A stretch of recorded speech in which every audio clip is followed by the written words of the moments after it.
तो आज जो टॉपिक अपना that is reflection of light.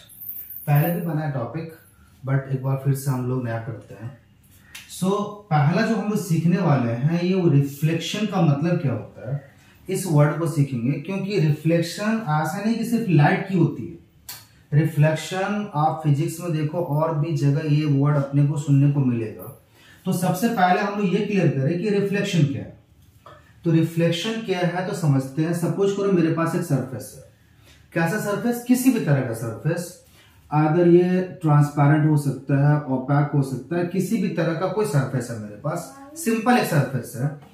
इस पे एक किसी भी ऑब्जेक्ट को हम स्ट्राइक करवाते हैं और स्ट्राइक करने के बाद अगर ये बाउंस बैक होता है तो कंडीशन सिंपल सी है कि अपने पास एक सरफेस है, हमने ले लिया, ये क्या है अपने पास सरफेस, और इस सरफेस पे हम किसी भी ऑब्जेक्ट को, सिर्फ लाइट की बात नहीं कर रहा हूं, साउंड हो, एक ऑब्जेक्ट हो, सपोज करो ये मेरा मार्कर है, हमने बोर्ड पे स्ट्राइक करवाते हैं और स्ट्राइक करने के बाद अगर ये बाउंस बैक होता है, कहां बाउंस बैक करनी है?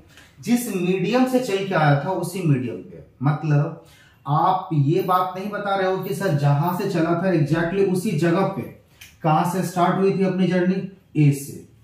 तो अगर एक ऑब्जेक्ट किसी सरफेस पे आके स्ट्राइक करता है और स्ट्राइक करने के बाद अगर ये बाउंस बैक हो और बाउंस बैक होने के बाद फिर से वापस अपने मीडियम में वापस चले जाए, अपने जगह की बात नहीं कर रहा हूं मैं। ए से मेरी जर्नी स्टार्ट हुई थी, तो क्या अभी हम ए पे आए हैं? नहीं, हम बी पे आ गए हैं। लेकिन मेरा मीडियम कौन सा था? ये मेरा मीडियम था, ये मेरा मीडियम था। और रिफ्लेक्शन के बाद मतलब स्ट्राइक करने के बाद मेरा बाउंस बैक हुआ और बाउंस बैक होने के बाद फिर से वापस हम उसी मीडियम में चले गए हैं। तो अगर ऐसा कुछ भी होता हो, किसी के संग भी होता हो, लाइट के संग होता हो, साउंड के संग होती हो, एनर्जी के संग, या किसी भी तरह के पार्टिकल के संग अगर इस तरह का कोई भी घटना होती है तो फिर इसको आप क्या बताते हो? रिफ्लेक्शन। तो रिफ्लेक्शन बहुत क्लियर सा वर्ड हुआ, क्लियर सा टर्म हुआ कि सर किसी भी सरफेस पे हमको एक ऑब्जेक्ट को स्ट्राइक करवानी है और स्ट्राइक करने के बाद अगर ये ऑब्जेक्ट फिर से वापस बाउंस बैक होकर अपने मीडियम में वापस चला जाए तो फिर इस घटना को हम लोग क्या बताते हैं? रिफ्लेक्शन। तो इसका मतलब क्या ये रिफ्लेक्शन डस्टर का भी हो सकता है? हाँ, डस्टर का भी होगा। क्या इस मार्कर का रिफ्लेक्शन होगा? ऑब्वियसली होगी। करना क्या है? मार्कर को एक सरफेस पे स्ट्राइक करवानी है और स्ट्राइक होने के बाद अगर ये मार्कर फिर से बाउंस बैक होकर अपने पहले वाले मीडियम में वापस आ जाए तो फिर ये रिफ्लेक्शन कहलाएगा। अच्छा, अब ये रिफ्लेक्शन क्या हुई? तो पूरे फिजिक्स में कभी भी ये वर्ड अगर रिफ्लेक्शन आता है तो हम समझ गए। अगर हमको लाइट की रिफ्लेक्शन होगी तो हम उसमें लाइट वर्ड यूज कर देंगे। साउंड की रिफ्लेक्शन होगी तो हमने सिर्फ साउंड यूज कर देना है। अगर सपोज करो क्या होता है, ये हीट का रिफ्लेक्शन है तो हमने सिर्फ वर्ड हीट लगा देना है, बस फेनोमेना वही रहेगा, घटना वही रहेगी। तो हम पहला बात अभी जो आज पढ़ने वाले हैं, रिफ्लेक्शन किसकी पढ़ने वाले हैं? बोलोगे सर लाइट की पढ़ने वाले हैं। तो चलो जरा सा स्टार्ट कर ले। बात वही होगी जो अभी हम लोगों ने डिस्कस करा है। क्या कि सर इसका मतलब अब ये हो गया कि अभी तक हम लोगों ने बात करा था क्या, किसी भी सरफेस पे किसी भी ऑब्जेक्ट का स्ट्राइक करना, फिर बाउंस बैक होना, और ये घटना जो था ये रिफ्लेक्शन था। इसका मतलब हमने एक सरफेस ले लिया, सपोज करो हम यहां से एक सरफेस लेते हैं, और कैसा सरफेस? OPEC surface. हमने एक सरफेस ले लिया, नीचे पीछे हमने क्या किया? देखो यहाँ एक सरफेस को हमने एक तरफ क्या किया, जो सरफेस हमने लिया था सिल्वर्ड कर दिया। इसका मतलब कैसा सरफेस है? ओपैक। ये ओपैक सरफेस है। अच्छा ठीक है, तो करनी क्या है? इस पे लाइट को स्ट्राइक करवानी है। स्ट्राइक करवा दिया हमने। तो रिफ्लेक्शन की कंडीशन क्या थी कि आपका सरफेस पे ऑब्जेक्ट को स्ट्राइक करनी होगी और स्ट्राइक करने के बाद ऑब्जेक्ट को फिर बाउंस बैक भी करनी होगी, और ये ऑब्जेक्ट हीट हो, साउंड हो, लाइट हो, इससे कोई फर्क नहीं पड़ता आपको। तो अभी जो बात हो रही थी किसकी? लाइट की बात हो रही है, लाइट की।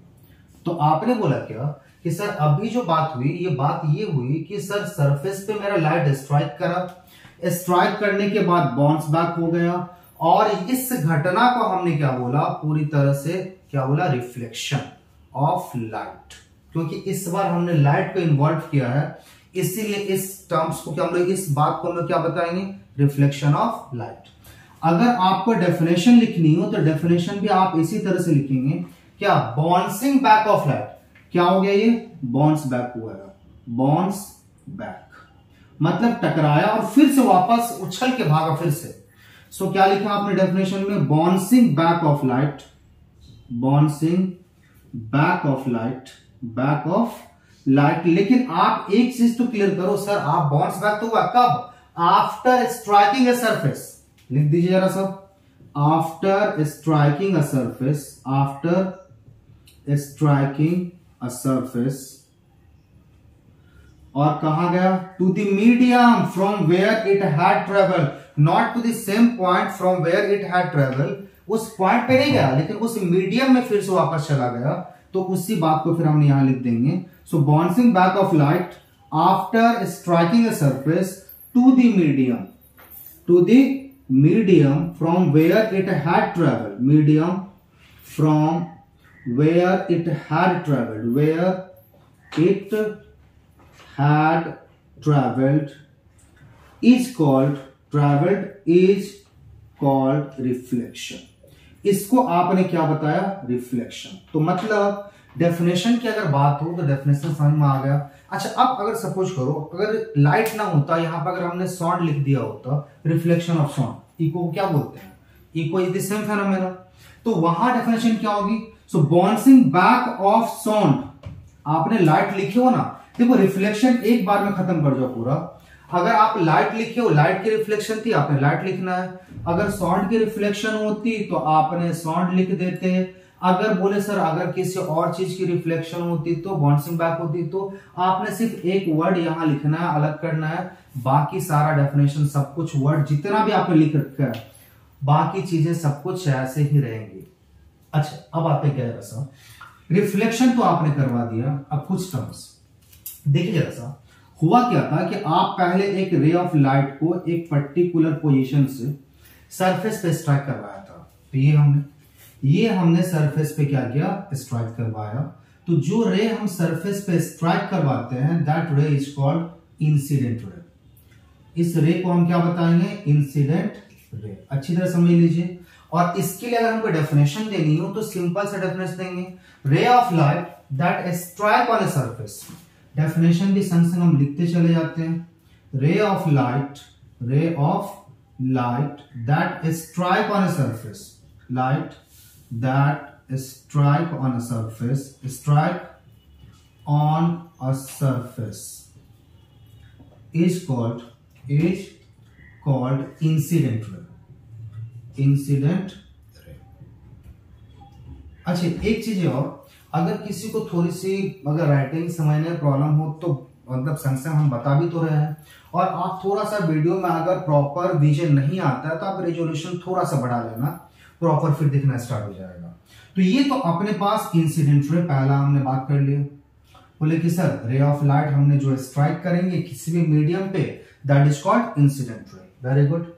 अच्छा देखो जरा सा, ये रे ऑफ लाइट जो आया था एक पर्टिकुलर पॉइंट पे स्ट्राइक किया, इस जगह पे स्ट्राइक किया, तो जिस जगह पे स्ट्राइक करेगा कोई भी ऑब्जेक्ट, सरफेस की जिस पर्टिकुलर पॉइंट पे स्ट्राइक करेगा, that point is called point of incidence, point of incidence, incidence. तो आपने क्या बोला कि ये जो सरफेस मेरे पास है, सरफेस, सॉरी ये ऑपैक कर ले हम लोग जरा सा, ये तो सरफेस की जिस पॉइंट पे मेरा रे ऑफ लाइट स्ट्राइक करेगा उस पॉइंट को आप क्या बता रहे हो, पॉइंट ऑफ इंसिडेंस। अब पॉइंट, ये प्लेस, ये कुछ भी आप लिखना, ऑन दी क्या हो जाएगा, surface where incident ray strike is said to be point of incidence. तो लिख देते जरा सा इसकी भी definition, a point on the reflecting surface, a point on a surface where incident ray strike. लिखो जरा सा, a point on the, number 2 आपके पास आ गया, मींस पॉइंट ऑफ इंसिडेंस किया, a point on the reflecting surface, on the reflecting surface where incident ray strike, incident ray strike is called is called point of incidence, is called point of incidence. तो ये बात भी clear हो गई, incidence, तो ये बात भी क्लियर हो गई। अच्छा अब देखो जरा सा क्या बताया था कि सर जैसे स्ट्राइक करेगा फिर ये बाउंस बैक कर जाएगा, चलो बाउंस बैक करवा दो। तो ये जो रे बाउंस बैक होगा, जो बाउंस बैक होकर बाहर निकलेगा, दैट इज कॉल्ड रिफ्लेक्टेड रे, दैट इज कॉल्ड रिफ्लेक्टेड रे, रिफ्लेक्टेड रे। ये तो आप सिंपल सी आप रिफ्लेक्टेड रे की भी अगर आपको डेफिनेशन देनी हो तो रे of light that bounces back after reflection. तो आपके पास जो स्ट्राइक करने के बाद जो रे ऑफ लाइट बाउंस बैक हुआ तो सिंपल लिख दीजिए ना, ray of light that bounces back is said to be reflected ray. Clear सा डेफिनेशन जो बता रहे वही लिख देना, ray of light that bounces back is called reflected ray. अगर चाहो तो हम लिख देते हैं यहाँ पे, तो रिफ्लेक्टेड रे के लिए एक डेफिनेशन यहां लिख देते हैं, थर्ड नंबर, इसको थर्ड नंबर ले लो। Third number, ray of light that bounces back, light that bounces back, और उसको बाद लिख देना is called reflected ray, is called reflected ray, ये आप लिख देना बाद में, ठीक है। अच्छा अब देखो ये दो रे तो आपको क्लियरली दिखेगा, ठीक। इंसिडेंट रे भी आप आराम से देख पाओगे एक्सपेरिमेंट जब करने जाओगे तो, रिफ्लेक्टेड रे भी आपको क्लियरली दिखेगा वहां पे। लेकिन एक और रे है, एक और आपके पास यहां पे हमने स्ट्रक्चर ड्रॉ करनी है जो आपको दिखेगा नहीं लेकिन आपके स्टडी के लिए काफी जरूरी है, दैट इज कॉल्ड नॉर्मल। ये बात जरा सा कर लो, ये एक इमेजिनरी लाइन हम क्या करेंगे, स्ट्रॉइमिस ड्रॉ करेंगे, और कहां पे ड्रॉ करेंगे, यहां पे, कहां पे, पॉइंट ऑफ इंसिडेंस पे। क्यों? क्योंकि अपने स्टडी के लिए कन्वीनियंट बनाने के लिए, इजी बनाने के लिए वो रिक्वायरमेंट है, इसलिए। अच्छा बोलो सर ऐसा कुछ दिखेगा क्या? नहीं, ऐसा कुछ भी नहीं दिखेगा ड्यूरिंग एक्सपेरिमेंट, ऐसा कुछ भी नहीं दिखेगा आपको। सिर्फ ये आप अपने स्टडी को और कन्वीनियंट बनाने के लिए आप ड्रॉ करते हो। तो इस स्ट्रक्चर को आप क्या बता रहे हो, नॉर्मल। क्या बता रहे हैं आप इसको, नॉर्मल। अच्छा अब इसकी अगर डेफिनेशन देनी हो तो डेफिनेशन देखो अपने पास कुछ ऐसा लिखना है कि वो डेफिनेशन हो, प्रॉपर्टी हो, कैरेक्टरिस्टिक्स हो, या इसके बारे में कुछ भी लिखनी हो तो हम एक सिंगल डेफिनेशन से सारी की सारी बातें लिख पाए। तो क्या क्या लिखेंगे हम सर? तो देखो यहाँ पे डॉट डॉट स्ट्रक्चर बनाया है, देखो ये पूरा का पूरा कंप्लीट स्ट्रक्चर है, ये भी कंप्लीट स्ट्रक्चर है, और ये कैसा स्ट्रक्चर है? तो आप बोलोगे सर ये तो dot dot dot dot structure है, कंप्लीट स्ट्रक्चर तो नहीं है। तो लाइट में कभी भी अगर आप ये इनकम्प्लीट स्ट्रक्चर मतलब dot dot dot dot structure अगर तैयार करते हो, दैट मीन्स क्या सर, इमेजिनरी, वर्चुअल। तो सबसे पहली बात जो होगी नॉर्मल के बारे में, वो पहली बात यही निकल के आएगी कि इमेजिनरी। कैसा वर्ड आपने बोला पहला, इमेजिनरी, पहला बात यही बोला। दूसरी बात आपने क्या बोला, जो भी मेरे पास, अच्छा ये कहां पे ड्रॉ होगी, सिर्फ और सिर्फ ये पॉइंट ऑफ इंसिडेंस पे आप ड्रॉ कर सकते हो, और दूसरे किसी भी पोजीशन पे आप इसको ड्रॉ नहीं कर सकते। तो सेकेंड वन क्या बोले, at point of incidence, at point of incidence, point of incidence. तो सिर्फ और सिर्फ आप यही ड्रॉ कर सकते हैं और कहीं भी ड्रॉ नहीं कर सकते। अच्छा तीसरी बात जो आप करने वाले हो, ये दिस वन, ये हमेशा ही क्या होगा, at an angle of 90 degree, मतलब 90 डिग्री के एंगल पे ही ड्रॉ करनी। और कहां ड्रॉ करनी है, to the reflecting surface. Reflecting surface के जो इसके एंगल बनेंगे, ये पूरा एंगल, ये लेकर और ये भी, इसको आप एंगल अगर आप ए लेते हो और ये B, so A and B total मिलाकर कितने का होगा, 90 degree. That means it is always perpendicular to the reflecting surface. तो कैसे बोलेंगे, परपेंडिकुलर, परपेंडिकुलर। इसकी तीन प्रॉपर्टी है और इन्हीं तीनों प्रॉपर्टी को हमने अपने डेफिनेशन में भी यूज करना है। एक मिनट रुकते हैं, जरा सही इरेज कर लें, होप आप लोग लिख लिए होंगे अभी तक, तो इरेज कर लेते हैं और इसके बारे में फिर यहां हम लोगों लिखना स्टार्ट करते हैं। तो क्या क्या बता रहे हैं नॉर्मल के बारे में, इमेजिनरी। तो सबसे पहली बात वही लिखेंगे, डेफिनेशन। डेफिनेशन लिखते हैं यहाँ पे, प्रॉपर्टी तो लिख दिए। तीन बातें नॉर्मल के बारे में हो गई, इमेजिनरी है, पॉइंट ऑफ इंसिडेंस पे ड्रॉ करते हैं, एंड परपेंडिकुलर होगा। और डेफिनेशन में आप इन्हीं तीनों बातों को लिखो। देखो इससे बेनिफिट क्या होगी आपकी, क्योंकि बेनिफिट ये हुई कि सर हमको डेफिनेशन के संग संग प्रॉपर्टी भी मिल गया, अगर किसी तरह की कोई एक्सप्लेनेशन चाहिए तो वहां भी हम सिर्फ इन तीनों बातों को यूज करेंगे और किसी का यूज नहीं करेंगे। अच्छा, अगर इससे रिलेटेड कोई छोटा सा न्यूमेरिकल्स आ गया, कुछ भी सॉल्व करने के लिए आ गया रे डायग्राम पे, तो वहां भी हम क्या करेंगे, इसी प्रॉपर्टी का यूज करेंगे और किसी भी प्रॉपर्टी का यूज नहीं करेंगे। चलिए डेफिनेशन लिख लें। क्या क्या लिखें?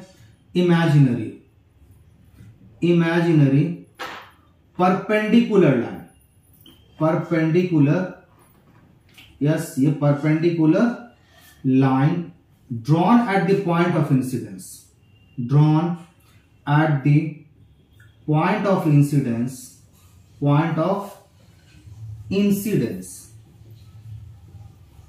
incidence is called normal। क्या बताएंगे इसको? नॉर्मल। और ये काफी बड़ा रोल प्ले करने वाला है, क्योंकि जब तक आप नॉर्मल नहीं ड्रॉ करोगे ना, तब तक आपको एंगल के बारे में भी कोई आइडिया नहीं मिल पाएगा। और जैसे ही आपने नॉर्मल ड्रॉ कर दिया, अब दो वर्ड आपके पास फिर फटाफट आ गया। एक पहला एंगल ऑफ इंसिडेंस और दूसरा जो मेरे पास निकल के आ गया एंगल ऑफ रिफ्लेक्शन। मतलब जब तक आप नॉर्मल ड्रॉ नहीं करोगे, ये दोनों के दोनों एंगल आपके पास अवेलेबल नहीं होंगे। तो चलो हमने तो नॉर्मल ड्रॉ कर लिया, अब आते हैं पहला एंगल ऑफ इंसिडेंस पे। ये मेरा ये तो बोले कि सर एक मिनट, ये तो आप बता रहे हो कि ये तो नॉर्मल है और ये इंसिडेंट रे है, ये नॉर्मल और ये इंसिडेंस रे है, तो मतलब क्या, इन दोनों के बीच जो एंगल बन रहा था उस एंगल को आप बता रहे हो एंगल ऑफ इंसिडेंस। यस, हाँ सर बिल्कुल। और इसका मतलब बोलोगे सर, इसका मतलब ये हुआ कि ये मेरा नॉर्मल है और ये मेरा रिफ्लेक्टेड रे, तो इसका मतलब इन दोनों के बीच जो एंगल बनेगा उस एंगल को आप क्या बताओगे? Angle of reflection. यस, मतलब एंगल को आपको बताने के लिए किसका यूज पढ़ना है? नॉर्मल का यूज पढ़ना है। तो दो एंगल, पहला एंगल एंगल ऑफ इंसिडेंस, लिख दीजिए जरा से इसको, angle of incidence, incidence. So angle between normal and incident ray. चलिए जरा सा बात कर ले। तो angle of incidence, angle of incidence, तो मतलब आप क्या बता रहे हो? एंगल और किसके बीच में? सर नॉर्मल और इंसिडेंट रे के बीच में। तो लिख दे जरा सा, angle between normal and incident ray, normal and incident ray, incident ray is called angle of incidence, is called angle of incidence। तो ये आपके पास निकल आ गया एंगल ऑफ इंसिडेंस। तो बोलोगे सर अगर हमको एंगल ऑफ रिफ्लेक्शन लिखनी हो तो क्या अलग से लिखोगे हम? नहीं, मैं तो नहीं लिखने वाला। देखो क्या करनी है, तो आपको समझ में आ चुका है। एंगल बनाने के लिए आपको या एंगल को डिफाइन करने के लिए आप सब नॉर्मल लिखो और जिसकी एंगल डिफाइन करनी है उस रे का नाम लिख दो। तो एंगल ऑफ रिफ्लेक्शन अगर हमको लिखनी हो तो क्या लिखेंगे? एंगल बिटवीन नॉर्मल एंड, अब यहां जहां आपने इंसिडेंट रे लिख रखा है वहां आपने लिख दो रिफ्लेक्टेड रे, और क्या हो जाएगा? It's called angle of reflection. जब आप इंसिडेंट रे लिखते हो तो यह हो जाएगा एंगल ऑफ इंसिडेंस, और जब आप रिफ्लेक्टेड रे लिखोगे तो ये क्या हो जाएगा? Angle of reflection. तो ये बात भी क्लियर हो गई। तो इतनी सारी बात, जो टर्म्स वगैरह था सब कुछ क्लियर हो गया। अब बात कर लेते जरा सा लॉ की बात कर लेते हैं, तो उसके बाद फिर आगे चलते हैं जरा सा, क्योंकि इतने सीखने के बाद ना लॉ सीखने में मुश्किल से आपको 1 मिनट पढ़ने वाली है समझने में जरा सा। तो इरेज करते हैं जरा सा, यहाँ इरेज करते, पूरा बोर्ड इरेज करते हैं और इरेज करने के बाद फटाफट अब जरा सा लॉ की बात करेंगे, है ना। और लॉ समझने में आई थिंक 1 मिनट लगेगा मुश्किल से। और तो लॉ की बात कर ले जरा सा।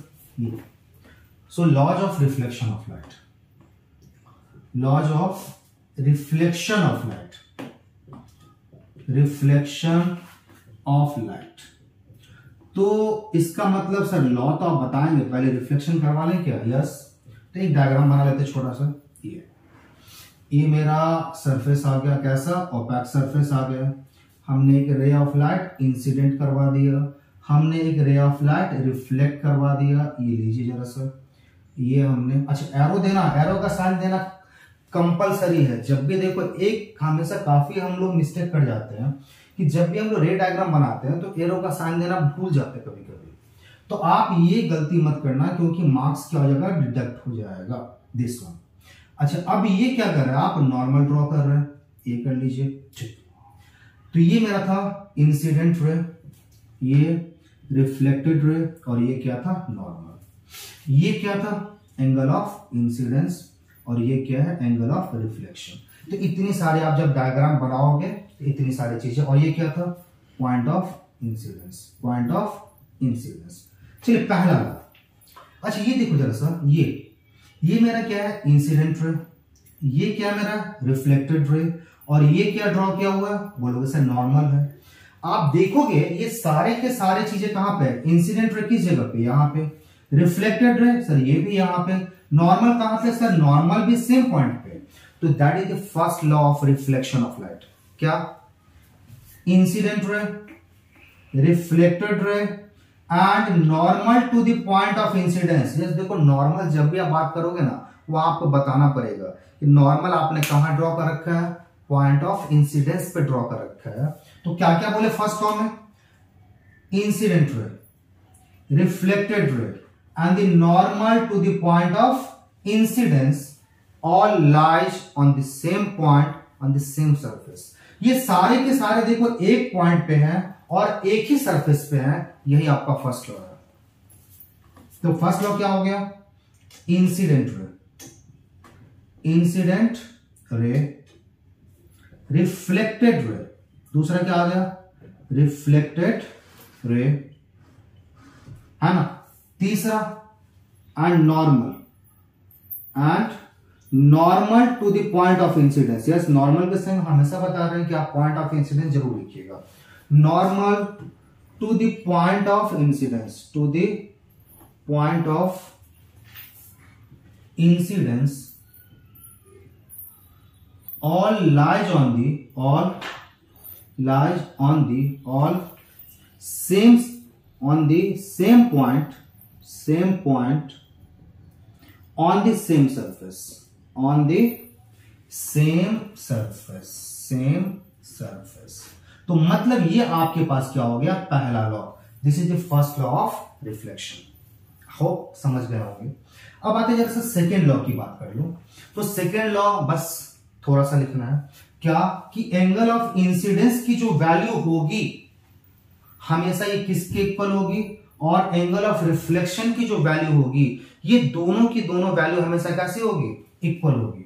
तो आप बताओ, बोलोगे सर ये angle of incidence and angle of reflection जो होगी ये हमेशा इक्वल होगी, हाँ इक्वल होगी इसकी वैल्यू, और यही अपना सेकेंड लॉ ऑफ रिफ्लेक्शन है। दैट मीन्स, तो लिखोगे क्या, value of angle of incidence is always equals to the angle of reflection, और ये अपना क्या आ गया, second law of reflection. Second law of reflection निकल के आ गया। तो इस वीडियो में हम लोग इतना करेंगे, और नेक्स्ट वीडियो में फिर देखते हैं कि और टॉपिक हम लोग क्या करेंगे, रिफ्लेक्शन के और टॉपिक हम लोग कवर करेंगे।